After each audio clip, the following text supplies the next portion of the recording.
Welcome to our IELTS listening test practice. The test has 4 parts and 40 questions. First, take the test and write down your answers. Then, check the answers at the end of the test and see how many you got right. Are you ready? Let's begin. Part 1.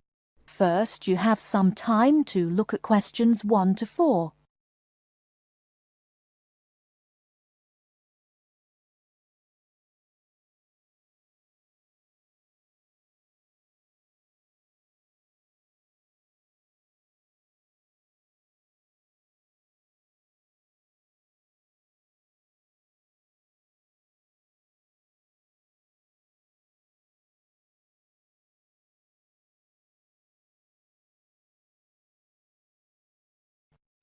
Listen carefully and answer questions 1 to 4.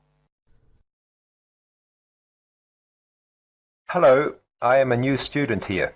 Hello, what can I do for you? Can you tell me what the student union does? Well, we're part of the National Union of Students, who represent students' interests across the country. We provide services for all students at this college. What kind of services?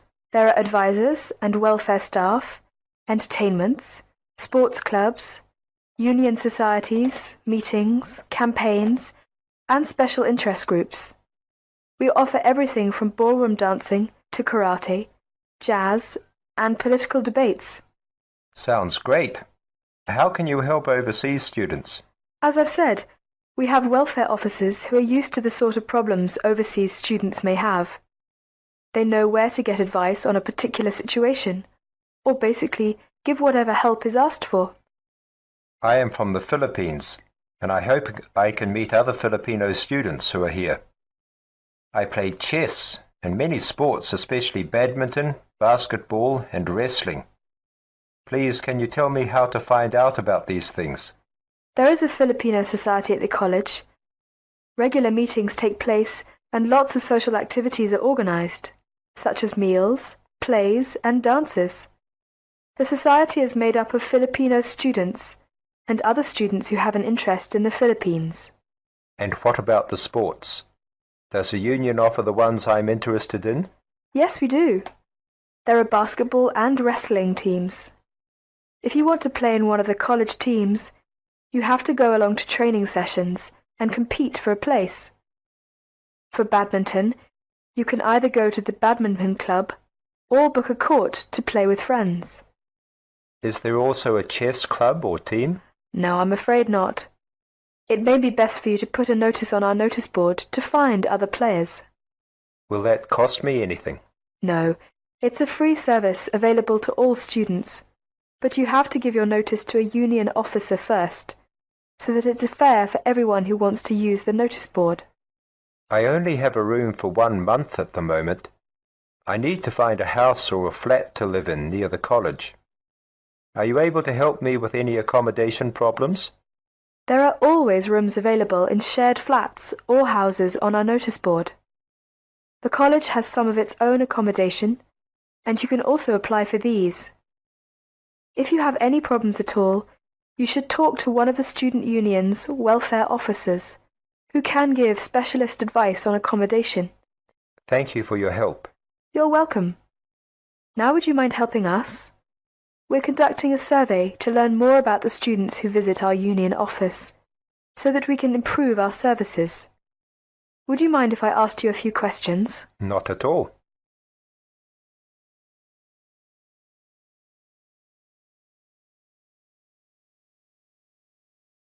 Now look at questions 5 to 10. As you listen to the student's conversation with the union officer, fill in the spaces 5 to 10 on the form. First, you have some time to look at the form.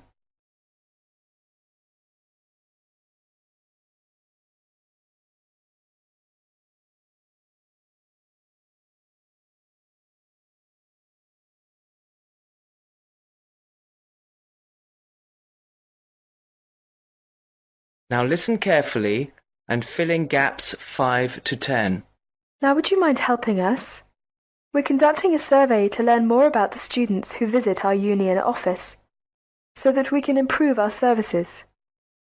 Would you mind if I asked you a few questions? Not at all. First of all, what is your name? My name is Cesar Bautisto. How do you spell your last name?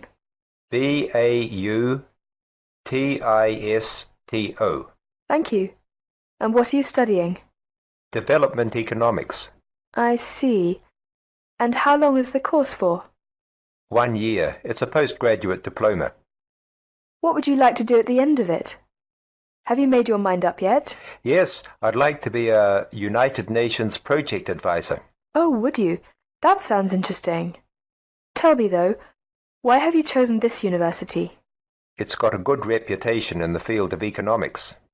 And you say you come from the Philippines? Yes, that's right. And which city do you come from? Manila. Oh, that's the city I've always wanted to go to. What do you do in your spare time? I go to play games. I love sports. Ah, yes, you mentioned that. Basketball, badminton, and wrestling, wasn't it? Yes, that's right. Okay, that's it. I'll add your name to our mailing list. We appreciate your help with this survey. If you have any suggestions, be sure to give us a call or drop by at any time. All right, I will. Thank you. Bye. Bye. Part 2. First, you have some time to look at questions 11 to 16.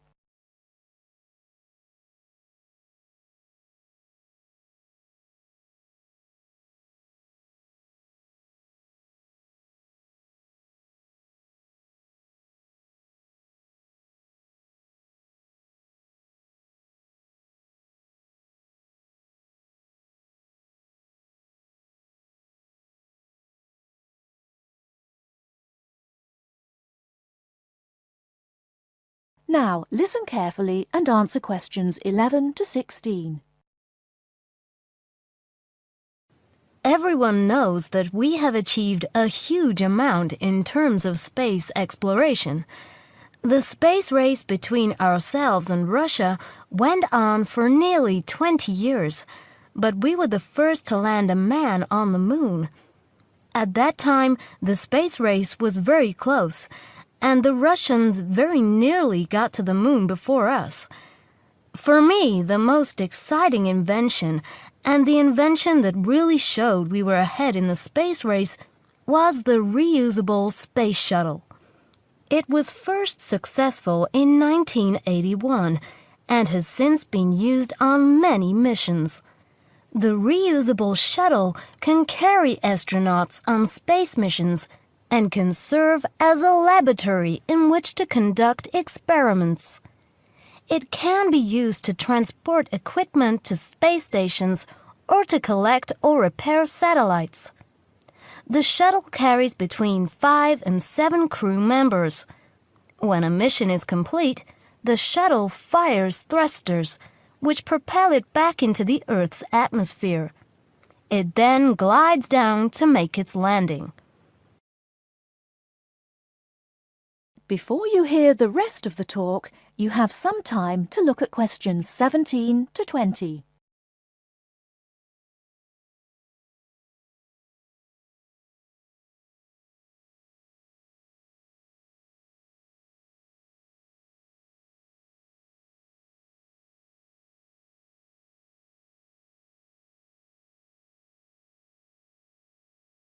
Now listen and answer questions 17 to 20. Although the remains of very early ovens have been found in many parts of the world, it was here that they were first used frequently in people's homes. In ancient Greece and in other parts of Europe and Turkey, people used ovens to bake bread. But it seems there was only one large oven that everyone shared. Here, the remains of villages from 5,000 years ago show that each mud brick house was constructed with an oven, and that baking bread and perhaps cooking meat was very common. The ovens were made of clay and shaped like a beehive. Inside they had shelves, so that a number of loaves could be cooked together, and an opening at the bottom from which ash could be removed. That is the end of part 2. You now have half a minute to check your answers.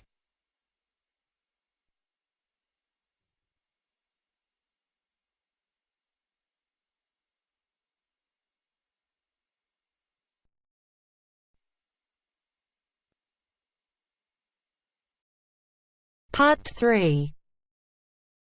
You are going to hear a conversation between a student and a tutor. First, you have some time to look at questions 21 to 25.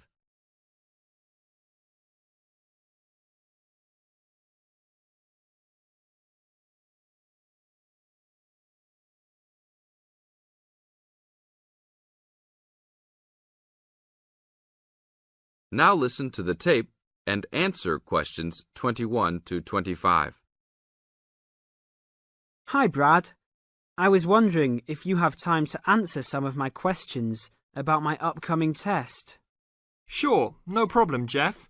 What is it that you're having problems on? Well, it's for my English final. We have to prepare a 5-minute speech to present in front of the whole class, including the professor, so I'm a little bit worried. Is there any specific topic, or can you do it on whatever you want? It has to have something to do with the origins of English literature. I'm thinking of doing it on Shakespeare, but I bet many other students will have the same idea. That's fine. Don't worry if others are doing the same thing. As long as you do a good job, that's all that counts. A good professor will grade all students fairly. You really think so? I suppose Shakespeare is the most famous author, so it should be fine. Besides, Shakespeare has so many works. You only have to choose a couple of them and talk about those. I guess you're right. Do you have any advice about how to prepare a speech? First, you need to select your topic. Have you done this yet? Yes, I have lots of information on Shakespeare. Good. Next, you should do a research on a specific topic. Do you have a deadline for which to turn in your speech topic? The deadline is next Tuesday. So you should have a detailed outline of what you will say by then. Do not just turn in a piece of paper saying Shakespeare on it. That will not give your professor any idea as to what you will be talking about. OK. So you think I should write out an outline of my speech? Of course! Writing your speech out in outline form is essential. No one could give a speech from scratch.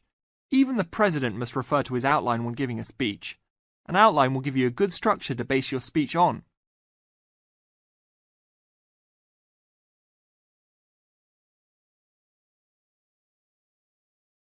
Now look at questions 26 to 30.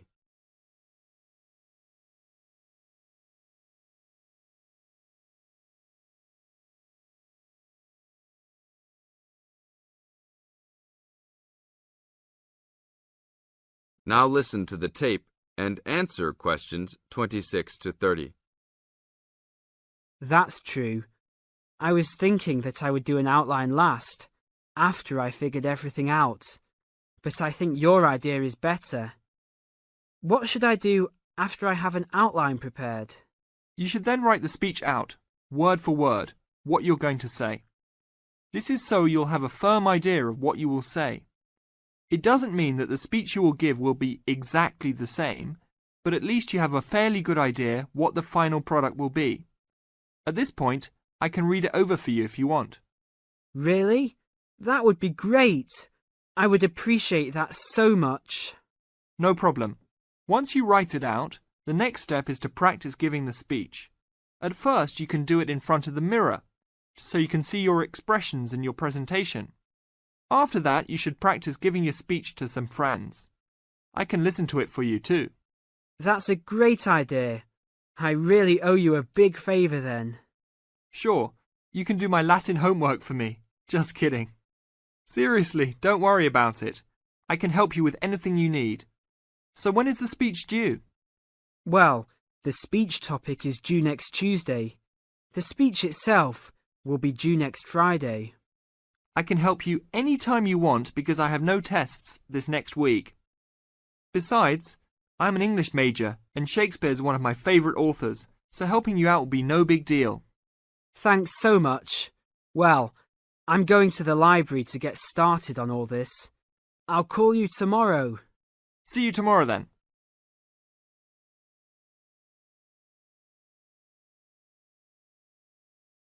Part 4. You will hear a historian giving a presentation about techniques to identify the origin of handwritten books from the Middle Ages. First, you have some time to look at questions 31 to 40.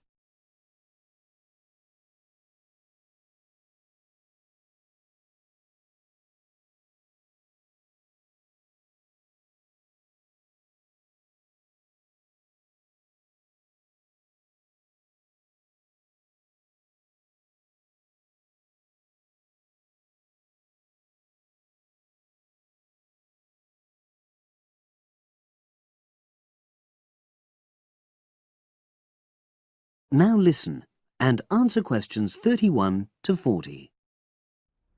My presentation today is on how the science of genetics is being used to shed light on the origin of manuscripts, anything written by hand, produced in the medieval period, that is, the period between the 5th and 15th centuries AD. As many of you know, thousands of medieval handwritten books still exist today. Some of them have a clear provenance. That is, we know exactly where and when they were written. But the origin of many manuscripts has been a complete mystery.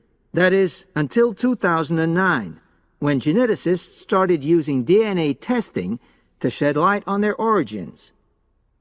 But before looking at the new research, I need to explain something about the way the manuscripts were produced, particularly what they were written on. Virtually all were written on treated animal skins, and there were essentially two types. The first was parchment, which is made of sheepskin. It has the quality of being very white, but also being thin. It has a naturally greasy surface, which meant it was hard to erase writing from it. This made it much sought after for court documents in medieval times. The second type is vellum, which is calfskin. This was most often used for any very high-status documents because it provided the best writing surface, so scribes could achieve lettering of high quality. So, once the animal hides had been chosen, they had to be prepared. Where the right materials were on hand, the skins were put into large barrels or vats of lime, where they were agitated or stirred frequently. But if lime wasn't available, then the hides were buried. Both these techniques were designed to cause the hair to slough off and the skins to become gelatinous and therefore more flexible. The next stage was to put the hides on stretcher frames and pull them very tight. While on the frame, they were scraped with a moon-shaped knife in order to create a uniform thickness. For parchment, that was the end of the process. But for vellum, there was an additional stage, where it was bleached in order to achieve the desired color. So, what does all this preparation mean for the quest to identify the origins of mystery manuscripts? Well, until recently, the only way historians and other academics were able to guess at origins was either through the analysis of the handwriting style or from the dialect in which the piece was written. But these techniques have proven unreliable for a number of reasons. It was thus decided to try to look at the problem from a different angle, to start from what is known, that is, the small number of manuscripts whose origins we do already know. Because these parchments and vellum are both made from animal hides, it was possible to subject them to DNA testing and to identify the genetic markers for the date and location of production. From this was created what is known as a baseline. The next stage was to test the mystery manuscripts, finding their DNA characteristics, and then making comparisons between the known and the mystery scripts. Genetic similarities and differences enabled the scientists to gain more information about the origins of the many manuscripts we had known virtually nothing about up to that point. Now you might ask, what are the potential uses of this new information? Well, obviously, it can shed light on the origin of individual books and manuscripts. But that's not all. It can also shed light on the evolution of the whole of the manuscript production industry in medieval times. And because that was such a thriving business, involving very large-scale movements right across the globe, the new data in turn help historians establish which trade routes were in operation during the whole millennium. Now, if anyone has any questions...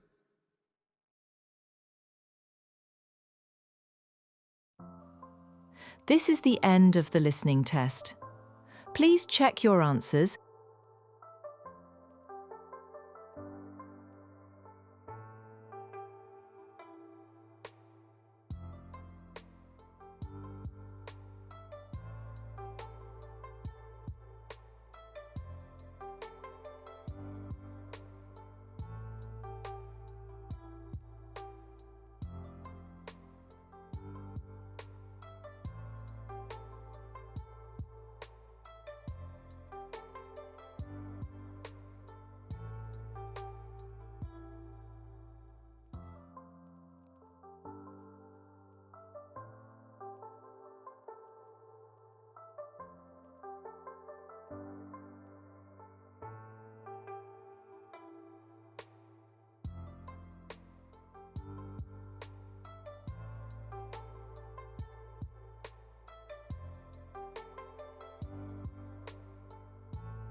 This is the end of this listening test practice.